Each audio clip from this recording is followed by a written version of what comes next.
আমরা 48 করমচড়া মণ্ডল এবং 38 নম্বর বুথ। আমরা 2018 থেকে এখন পর্যন্ত এই 38 নম্বর বুথ ভারতীয় জনতা পার্টি কন্টিনিউ জিততেছে।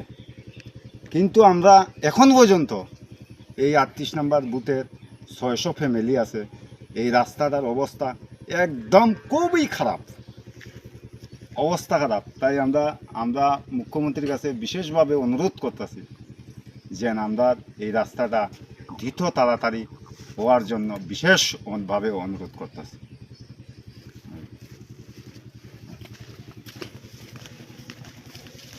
কোন যে রাস্তার অবস্থা? রাস্তার অবস্থাটা এত খারাপ হয়েছে, প্রচণ্ড খারাপ। দেখেন 2018 থেকে আমরা এই বুথের মধ্যে কন্টিনিউ মার্জিন বিজেপি ভারতীয় জনতা পার্টি জিতাইতেছে।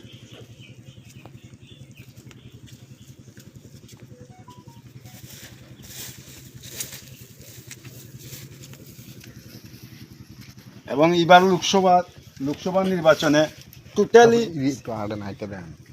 টোটালি সিপিএম কংগ্রেসে মিলিয়া মাত্র 62টা বুথ পাইছে, কিন্তু আমরা বিজেপি সরকার 362টা বুথ পাইছে। তারপরেও আমরা রাস্তা এখন পর্যন্ত হয় না। বিডিও স্যারের কাছে অলরেডি 2018 থেকে আমরা এটা ওই রেগা সেকশনে পর্যন্ত দোকানি আছে। রাস্তাটা 2018তেই আমরা ঢুকাইছি, যে সময় বিজেপি সরকার হওয়ার পরে। এখন পর্যন্ত এই রাস্তার কোনো অদিশই পাইলাম না।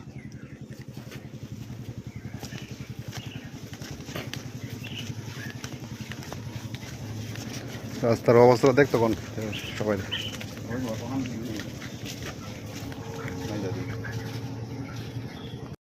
আমার সকালে একটা দিও।